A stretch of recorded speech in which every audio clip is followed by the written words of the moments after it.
Greetings, friends, and welcome to the 2025 holiday edition of the Forgotten Fields Project.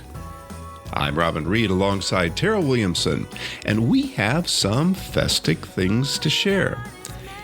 And we have some festic. Fest.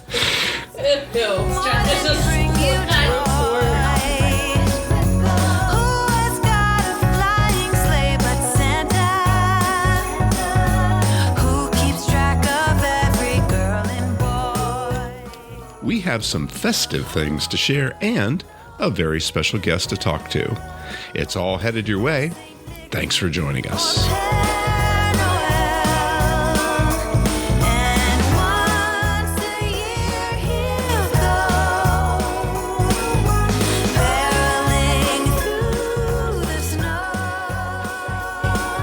Well, Tara, shall we begin with the very beautiful snow that more than dusted our Botetourt community on December 4th and 5th?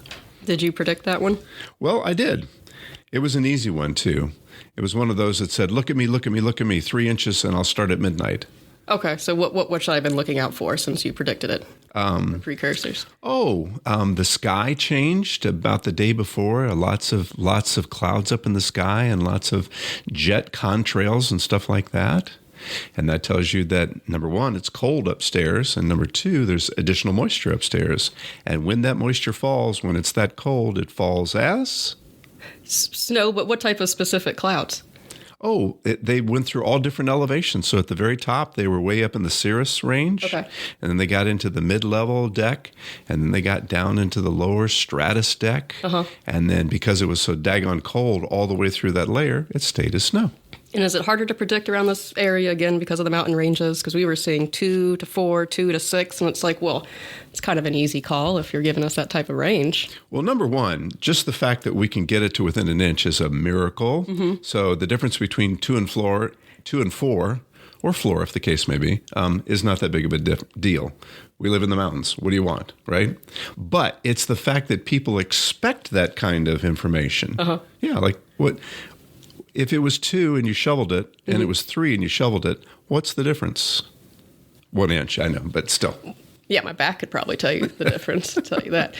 No, it was a fairly easy forecast, and as we're recording this, in 24 hours, it's supposed to snow again. So what does that do to you on the farm? You've been chasing a little bit to get caught up, I imagine. What does it do to you when it's going to snow back to back? I mean, really, for me, it's trying to make sure that the animals have... So water is always the most important thing, access to clean, fresh water. So when these temperatures get down that low, it's making sure everything is not in its frozen state, constantly checking, pretty much. So that's been the biggest pain.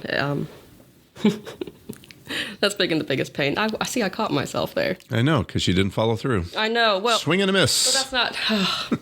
I can't just plan a bomb like that for that one. It's too casual, too easy. We'll tee up something else here in just a second. Yeah. So, but generally, life on the farm, it went from like kind of sort of warm to like cold, stupid cold, and stayed there. Yeah. So it's kind of an abrupt change, right? Yeah, and it makes all the chores kind of a bigger pain in the ass too, though. I mean, it really does. Eggs are annoying when you have to go out and get them in that state too.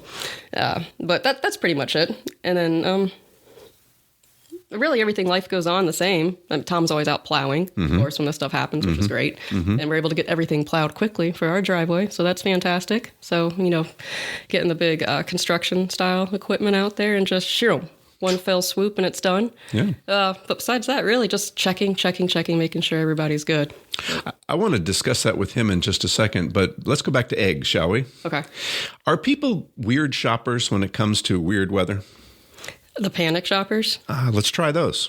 I mean, there's a line with humans wanting to prepare, I mean, we're survivalists. That's all we are. We're animalistic. We want to think we're above that. You're not. You're primal little animals at your core. I mean, you see people, something doesn't go to plan and it's just complete chaos. They just erupt into chaos,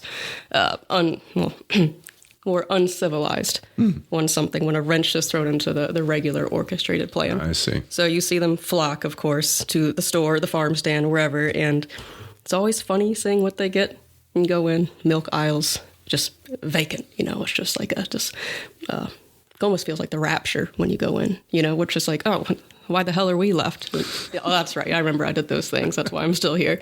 And then so milk's always gone. Eggs are always completely just ransacked, And what are people, please tell me, what are they doing with this stuff?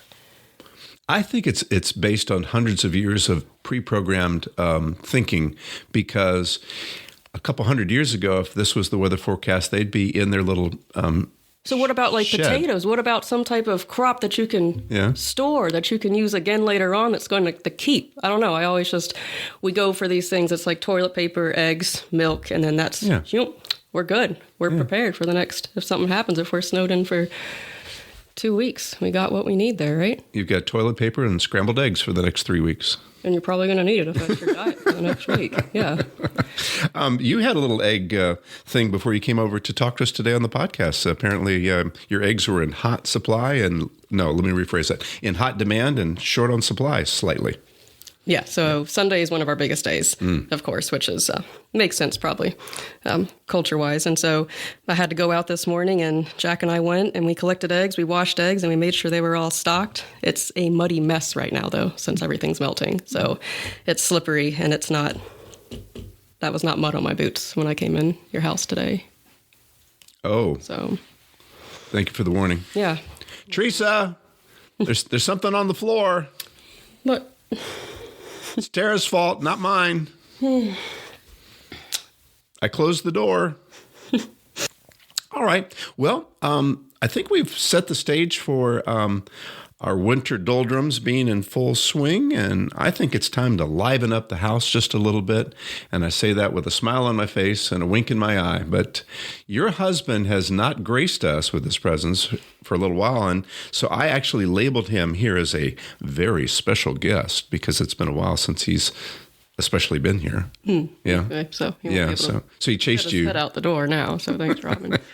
That's good. He's going to join us to finish up our 2025 season. He once told me that winter is the time to fix all things that broke during the year.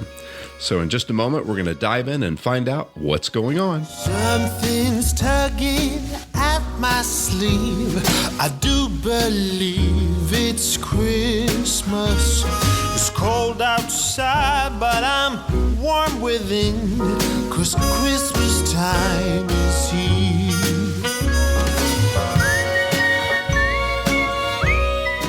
Hey Tara, guess who's sitting right across the row from us here? You? No. No. Oh. Hey, Tom. Did I miss something? Hey, Tom. Oh, he's right there. Oh, yeah. Yeah. Well, hi. Hi. What is Wow. Well, okay. Well, good luck on that drive home tonight. Hey, Tom, glad to have you with us today. Thank you for taking some time to hang out with us a little bit. It's been a little while. So would you help remind our listeners about your farming setup, and also this experience of what we love a lot about your farm, and that is that self-serve farm stand? Sure, Robin, and thank you for the introduction, and thanks for thinking I'm very special. So we farm a mixture of different things now. We're largely a cattle farm. We also have our egg layers. We do some popcorn. We do some decorative corns. We do our sheep, or wool from the sheep, here on about 400 acres through Botetourt County. We sell mostly to the consumer. We have our farm stand there on the farm. People can come by 9 to 7 any day for that. So right now we're just kind of gearing up for winter, fixing everything that has broke through the year, and kind of looking at agriculture in general, as well as nationwide, and kind of the state of agriculture largely over the past couple snowy days. In days and weeks past, excuse me, Tara and I do a lot of weather discussion. She thinks that I have some knowledge, which I don't, and she's always fascinated with nature. But nature can be a real pain when it comes to farming sometimes. And I'm thinking, can you sort of highlight, or at least identify over the last year, what kinds of things have happened on your farm in which weather was a factor? Well, weather is a huge factor. We owe our existence to a few inches of topsoil and the fact that it rains. It can be a curse, it can be a blessing, but at the end of the day, it is a blessing. We have to adapt and make best with what we have. It was a wet year through partial well, actually, it was a wet year through most of the year. We had a few dry spells here and there as well. That did a lot of different things to a lot of different crops. Here on our farm, we did have plenty of grass, plenty of forage. A lot of the forage was of a little bit lower quality, almost as it was diluted down a little bit from the excessive amount of rain that we'd have sometimes, as well as trying to harvest crops. Could have been very difficult at times without them getting wet. Hey, you hang out with this guy a lot. Let's dig into some of the things you're thinking of asking him. I've had some people ask me recently, or I guess for years and years now, how to get into farming, how hard it is getting into it, any type of maybe barriers. It seems like it's pretty easy. Plant something grows, profit, right? It's pretty simple. What we do is make things from nothing, essentially. So how difficult is it nowadays? Are there any true barriers, and how can people get in it if they can? Oh, yeah, that's a great question. Yeah, you would say doing a garden in your yard is not too difficult. You can put a seed in the ground, it grows. You can get some food out of it. It's pretty simple. But when you start doing it as your full-time profession, it becomes very difficult very quickly, particularly in today's society. I was pulling together some numbers speaking about kind of the state of agriculture, the average age of the farmer, and so forth. There are very few farmers that are out there that are under 35 that are working particularly on a full-time farm. Most of these guys are a little bit older. There's a lot of different reasons for that. One, if you're a young man or woman and you want to get into agriculture, particularly on a production level, it's very, very expensive. For instance, just in the state of Virginia, this is last year's numbers, farmland averaged $6,100 an acre. And if you're going to do a traditional cow-calf operation, you're probably looking around 450 acres you need to buy. That lands somewhere around $2.7 million, which you'll have to have a down payment for. And if you're under 30 and you're trying to save $274,000 cash for a down payment on a farm, that would be pretty difficult. And the payment on that would be around $182,000 a year, not counting the cattle that you need, which would end up costing you somewhere around $120,000 per year. And if you add those together with the number of animals that you have, the amount of money you can bring in from those animals, you're still losing somewhere around $40,000 a year for the first 5 years if you're having to borrow all this money. So to get into agriculture is very expensive. Oh, why would you even want to do it then at that? I mean, I would run away from that type of career if it was me. It doesn't seem very stable, profitable. Is there a house involved in any of this? Or no, those numbers are just purely based on land. Okay. Commercial cattle prices right now, which commercial cattle prices right now are said to be up, but in reality they need to be this high, if not higher. People are talking about the price of ground beef in the store. In reality, if you want to support the American rancher, American farmer, these prices are likely going to increase, particularly if land prices are this high. Back in the 70s, you could buy... Early 70s, I think farmland averaged somewhere just shy of $200 an acre. If you were to inflate that to today's prices, the land should only cost you about $1,600 an acre, and it's $6,000. Okay. So this is a very big change. And even if you already are established and you're smaller, you're getting some size on you, but you want to go out and you want to procure and secure more property, more land. Is that even feasible at this point? Are there plots large enough to make it feasible? Because there's land out there, but is it feasible? Is it worthwhile? Well, that's a great question. A lot of lots, particularly here in Virginia, have been broken up over the years to many smaller lots, and you get what's kind of called urban sprawl, where you have these houses on just a couple acres, and all of a sudden a 100-acre farm is just 30 different houses right now. Really, the larger the tract of land you have, the easier that it is to farm. If you have 5 acres here, 5 acres there, before long, you're driving up and down the road hours a day just to check on animals. It really needs to be pretty close in geographic proximity to it. Okay, so I'm thinking around here, I can't even think of that much. And if there is something that goes up, it's what are we looking at average for our area in this county, in this region per acre? Much over $6,000 an acre. It's very high. And you figure it's high for multiple reasons. It's maybe arguably too high. There's a lot of demand from people that want a couple acres, and they buy out and they outcompete the farmer. There's large multinational corporations that want land for everything ranging from energy to data processing and other things. This competes with the land the farmers need. If you want food grown here in America, farmers need access to land that is affordable. Now, the other option is you have a lot of wealthy individuals buying land and the farmer rents said land, and you get back to kind of a feudal system, like a landlord situation. And in reality, that just drives the cost of your food up even more because the farmer is not helping themselves. Disempowering the farmer by doing that? Correct. You would be. You have another hand in the pot, so at the end of the day, it will make food more expensive. Okay, yeah. And the farmer's not building equity in his land or anything of that nature. Okay. So I often hear about, we can bring in some people from outside, too, that are moving here. We're in a beautiful area. It's magnetic because of our views, the mountain, just a gorgeous area. So you're coming here, you're either having this as your second, your third home, just an investment piece of property, and then what does that do, too, to the area? Well, it does change it. I mean, supply and demand, there are only so many resources you have in a certain area. Now, other things that farmers can do, or if you're young getting into farming, what has helped us a lot has been diversification of different crops or animals that we're raising. That way, we don't have all our eggs in one basket, so to speak. And by doing that, we're able to have a couple different revenue streams, and we're able to pencil the farm out a lot better. But still, if you're going out today and short of doing a very specialty crop, that would be considered pretty high risk.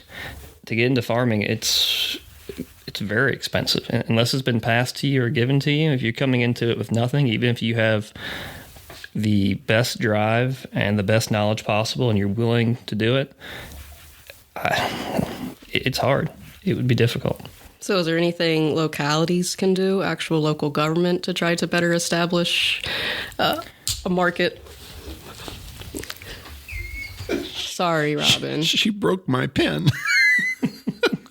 Oh, that's hilarious, too. Oh, my goodness. Was this Roanoke counties or was this Botetourt? I don't know. Oh, okay. If it's Roanoke's, I apologize. Okay. How metaphoric. Oops. Yes. Actually, this is great. This is a great sign. What? Ha! This is fantastic. What can your local county or some type of other advocacy group do to kind of better empower and have a better, I don't even know what you would call this. What have they done and what can they do are two different things. Are there any good models that we've seen? What do you think? There's a lot of states out west that have a lot of farm-friendly laws, rules, and regulations. I've heard of some counties, I believe it was out in Iowa, they're talking about taxing people that don't live in the county at a higher rate if they own land there. In other words, if you're a landowner and you reside in the county, your tax is a little bit lower, but if you have a multinational corporation come in from a different area, they get taxed at a much higher rate. As a result, that kind of helps keep land prices a little bit more affordable for the farmer when you're competing with these other large organizations or other individuals like that. Of course, the other option is food prices continue to go up.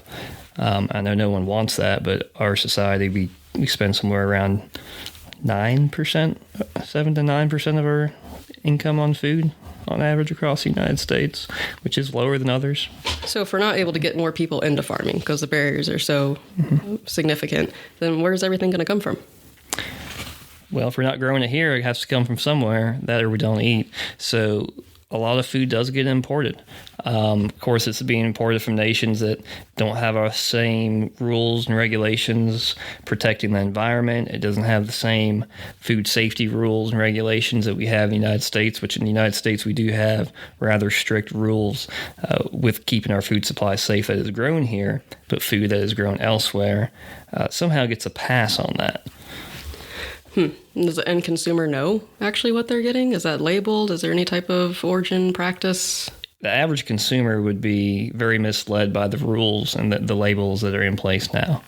And those rules and regulations get changed rather often. But often if things are just packaged in America or change shape in America. In other words, they bring in a steak and they cut it to 2 steaks here in America. Now it's a product of America. So if I've never agreed with that. It's misleading to the consumer. So if I'm buying a steak at the store and it says product of USA, it was just packaged. It was cut up from whatever primal cut and packaged in the USA. It could be. It could be. It may have been produced here, but we just don't know. At the end of the day, we don't know with that. And there's a lot of ranchers in particular, when you're speaking about meat, they really do want to see a country of origin label. That way you know where your food's coming from. I think everyone would rather support their local farmer, their local neighbor, than some multinational corporation. But how do you do that when the labeling laws are so ambiguous?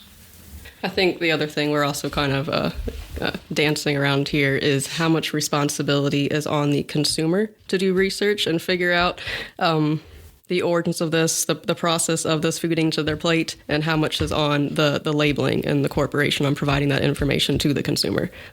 Is there supposed to meet in the middle? What's that give and take there? I don't think the consumer has to make those choices. I think they're made for them. Advertising has worked for a very, very long time, and it will continue to work for a very long time. Let me wrap up this little segment with this observation, and I'm interested in your hot take on it. Terry, you ready? I grew up in the 1950s and 60s and 70s where when it came time to buy eggnog during the holiday season, it came in quart and half-gallon containers, cartons, and when you drank it, it tasted great. It was a good product. I liked it very, very much. And then one time, for no particular reason, I read a recipe on what eggnog used to be made like, and so I made it. And it was really awful. So you made it from scratch? Yeah. Recipe, and it was... Yeah, it was pumpkin spice all over again, minus the pumpkin spice. It was no wonder they put certain other beverages that were in brown bottles into this thing, because it really didn't taste like my childhood memory of eggnog, which was just reacquired with a lactose-free version that's in my fridge right now. Tastes pretty good, but I don't think it's real eggnog. Mm-hmm. Just saying. Lactose-free eggnog. Yeah. You want some before you leave? Oh, sounds like some bodybuilder kind of protein. Like Arnold Schwarzenegger just... Tom, we've led you down a weird path today. We can't thank you enough for spending some time with us, and we hope that we can tap into what I suspect might be an interesting growing season in 2026. I just get this sense that last year was kind of weird in many respects, weather-wise, and knowing what to expect wise. So let's do better in 2026, and let's make more of everything. Oh yeah, of course, yeah. Every year is weird, but they all averaged out to normal. Well, then let's get above normal tomorrow and have some fun. Thank you so much for spending some time with us today. Thank you, Robin. We appreciate it.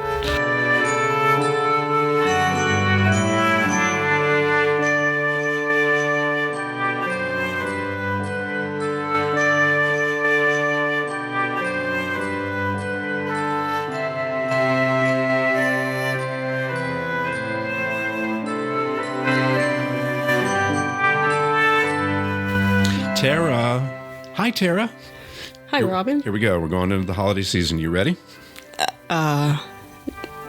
There's no drink in front of me now. I'm not ready for this holiday season. Okay. Well, I'll duly noted. On my book. Here we go. Yeah, no, we're getting ready to go into that time. Schools are out of session for a little while. The colleges are out for a little while because they're too busy watching football right now. And I think it's going to be fun to kind of imagine what we're going to come up with in 2026 in terms of storytelling. There's a lot of stories out there. You and Teresa have been talking about this myriad of topics that we could dive into, and I hope we can do that and hope we can do it well. Yes, I'm ready to start kind of challenging, I think, my view of the world and of myself, and it's going to be a good year for growth. Outstanding. I'm excited. Outstanding. Well, that's going to do it for us. As always, we invite you to farm safe. And until next time, happy holidays, everyone.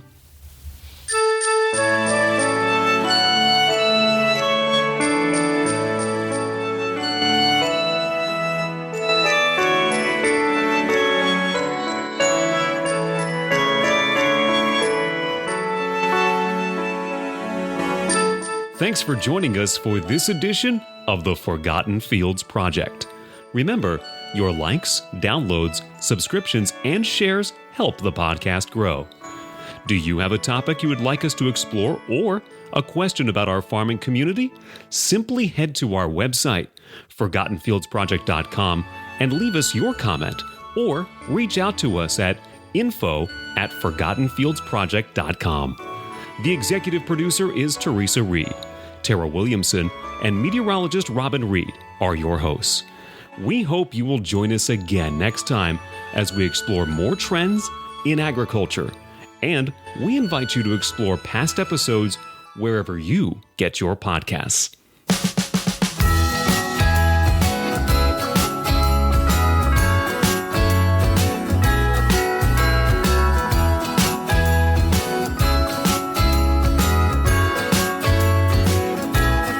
Jingle bells ringing in my ear. Jingle bell, a sound that's oh so dear. Frosty the snowman is all around town. Watch out for reindeers are falling down. We stay up waiting for Santa tonight. He climbs down the chimney at the speed of light, while we're dancing around the Christmas tree, hugging and kissing just you and me. Carolers are singing outside our door, lovely songs we all heard before, as they walk